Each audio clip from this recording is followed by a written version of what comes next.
there folks, this is Lapidary Dave, and I am very excited to be making this video for you today. We're going to take a look at the 8RL or the RL8 Diamond Pacific Flat Lap. These have been being manufactured for a few years now. I had the pleasure of trying out the prototype a few years ago at the Tucson show. If you folks use a flat lap over there that wasn't painted yet, I believe that was the prototype.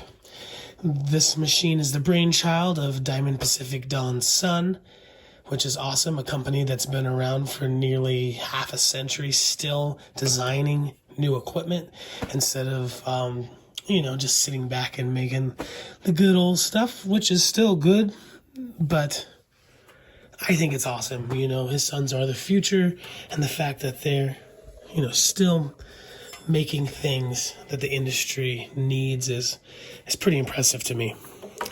This is a very high quality flat lap, but at the same time, very simple. Not too much going on here. I love the switch design of it. Real simple. Motor on the bottom, hose with a brass fitting. Send that to a bucket for your drainage, and then the watering cup is pretty simple. Nice swivel nozzle here. I like that the cup's not small, and I love that it's not plastic. Some of the other guys use small plastic cups. It's never enough water for as much as I want to use, and I lose the cup right away. I usually end up using like a 2.5 gallon drinking water container. This one is nice. You can work quite a bit longer with this than the others. Yeah, being manufactured in-house at Diamond Pacific, absolutely impressive. A lot of people consider flat laps entry-level machines. I can definitely see them being an entry-level machine. It is a little bit more affordable than some other of like the 6-wheel machines and such, but they're definitely so much more than just an entry-level machine. If you're going to buy a flat lap just to make the backs of your cabs flat, it's worth it. But it can do so much more. In this video, I'm going to be polishing the slab, and I'm also going to be doing a geode or a thunder egg. You can, polish your sliced agates on here. If you want to, polish slabs for display, this is a great idea. You don't feel like waiting around for vibro stuff. So many things you can do. It's worth it. It's worth its weight in flat, for sure. Other manufacturers do sell sponge back pads for the flat laps that they make, which allow you to cab on the flat lap. Even some third-party people sell those pads. I don't have those for this machine right now. I have flat pads. Diamond Pacific Nova quality flat magnetic discs. I guess I forgot to mention that it's magnetic, which is really cool because it's really fast. I've had flat laps that used the thumb screws, and I've lost them right away in the past and had to improvise or buy more of these. You can just throw them on there. These are really high quality diamond discs. The meshes that I have on hand are the traditional 4 that you would see on something like a Diamond Pacific Genie, Pixie, or Titan, which is 280, 600, 1200, and 3000. But also, Sweet Jim got a 60 grit, which is quite a bit more aggressive, and a 140. Those are the grits that I actually love to use when I'm pre-polishing agates. For this video, I think I'm gonna go through them all. We're gonna polish a couple things just to show you how it works. I'm gonna give you my honest opinion. When you're putting these pads on, try to get it on there as straight as you can, but you don't have to worry about it being 100% on there straight. It's magnetic. It's not gonna fly off at you. For instance, it's not on there 100% straight. I'm going to turn it on so you can hear how loud it is. It's not very loud at all.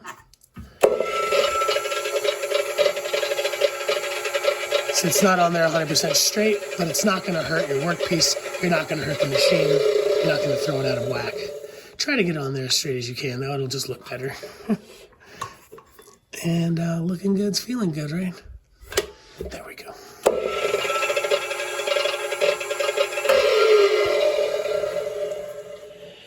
So, yeah, we're going to get some water up in here. We're going to play around. Also, something worth mentioning for those of you who may be wondering, there are going to be Diamond Pacific Nova sponge back discs for cabbing. These are still in prototype, so I'm not going to include these in this video, but it's something to be looking forward to in the near future. This is going to change the flat lap world. Really, I am so excited about these, but that's for another day. We're gonna fill her up. Love the size of this. Again, the other brands just were not big enough for me for how long I like to work. I actually started off with a flat lap. When I first got started, and I know a lot of great lapidaries who use flat laps exclusively, actually. Ooh. I am so excited for these. I can't wait to get one. This one is actually Jimbo's. And Sandy's. All right, got a little thumb screw so that it stays in place. Boom, boom, boom. Got a nozzle here to control the flow. I mean, I guess a lever. Much like lapidary wheels, different stones respond to different amounts of water. And that also applies to some stones on certain levels of their finish. So I do like that you can control the flow of water. You can have more or less, depending. In some cases, you might find less water is more aggressive when you need it. And on some stones, you might find that too much water is creating like a hydroplane effect on the type of stone you're trying to polish. So it's just good that it's not just a one steady flow thing. All right, a couple things to mention before we get started. Diamond Pacific did color coordinate the discs, the Nova discs, just like they do their Genie, Titan, and Pixie wheels, which is awesome, especially if you have a whole bunch of these just laying around your shop. You're not wondering, oh, wow, I wonder what grit this black one is, you know? So that's really nice. In this video, we are going to be starting with 60. In this video, we're going to start off with this beautiful piece of Picasso marble. Some people call it Picasso Jasper. Really nice piece. On 60. We're going to take it all the way to 3,000 before we do any kind of final polishing. It's going to be a blast. Okay, we got the Jasper, or marble, whatever you want to call it. You've seen this before, I'm sure. Just marking it with a Sharpie or pencil so that we know when we've thoroughly hit the entire surface. You pretty much just need to do this once. After it's perfectly flat, then we are good to just proceed in the pre-polishing.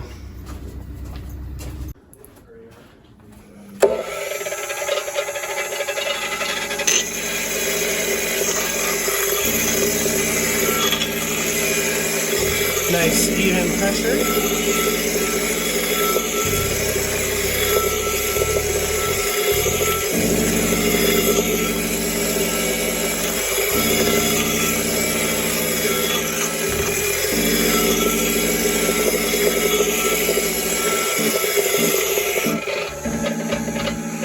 Let's take a look. All of the Sharpie marks are gone. Let's dry it off.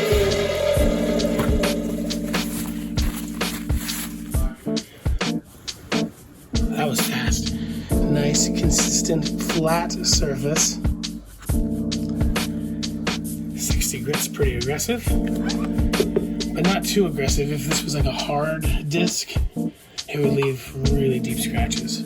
So now we're just gonna go throughout the rest of the grits. Next, I'm gonna go to 140, 280, 280, 600, 1200, 3000. Shouldn't take too long. The first disc or two usually take the longest out of any of the grits, be it on a flat lap or on a traditional like 6-pro grinder.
goes down with this tube in that bucket. Is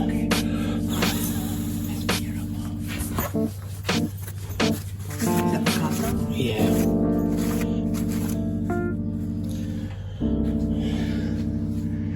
And just like that, in no time at all, without any compound, you can polish up slabs to a nice luster. You can take this over the top by hitting it with some kind of compound. I don't really know what to use on Picasso, but that's just 3000 straight off the pad.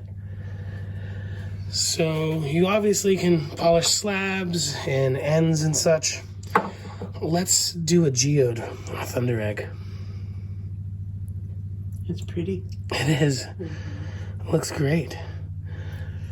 So the Picasso came out fantastic, but this material is a little soft. So let's do something a lot harder. We'll do this Hauser thunder egg geode. We're going to do the same thing we did before. We're going to take a Sharpie. We're going to get some on the surface so we know that we are hitting it nice and flat.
So here's that Thunder Egg, looking fantastic at only 3,000 grit. These pads are fantastic, no surprise. You know, they are the same material as Diamond Pacific Novas. What I would love to see being sold by Diamond Pacific, I don't know if it exists, it might, I don't know, would be a leather and a felt pad for doing final polishing with stuff like cerium and such. That would just take this Thunder Egg right over the top. At 3,000, that already looks better than other people's 14,000s, and definitely good enough to sell. This slab looks great. You can do a lot with this. You could pretty much work almost the entire surface of this pad there, all 8 inches. Anyway, that's my quick review of this machine and of these discs. I am super excited about this. I need to get me one of these. It's worth so much more than just making the backs of cabs flat. Yeah, if you have any questions or comments, feel free to reach out to Diamond Pacific directly. Their information will be down in the description section below. Or you can message me on any of my videos. I try to answer all the comments that get on there. You might be able to even try this out at the Tucson show. They were there the last couple of years. Not too sure about 2023. Anyway, folks, I love you. See you soon. This video is brought to you by Diamond Pacific Tool Corporation. Diamond Pacific is America's favorite diamond tool, wheel, and lapidary machine manufacturers. For nearly half a century, Diamond Pacific has set the industry standard for diamond lapidary equipment. Join the majority of professional lapidaries and choose Diamond Pacific products such as their Nova wheels, Pixie, Genie, and Titan gem makers, as well as their wide selection of other high-quality lapidary diamond products. Check out Diamond Pacific today and find out why they're considered America's premier diamond lapidary tool manufacturers.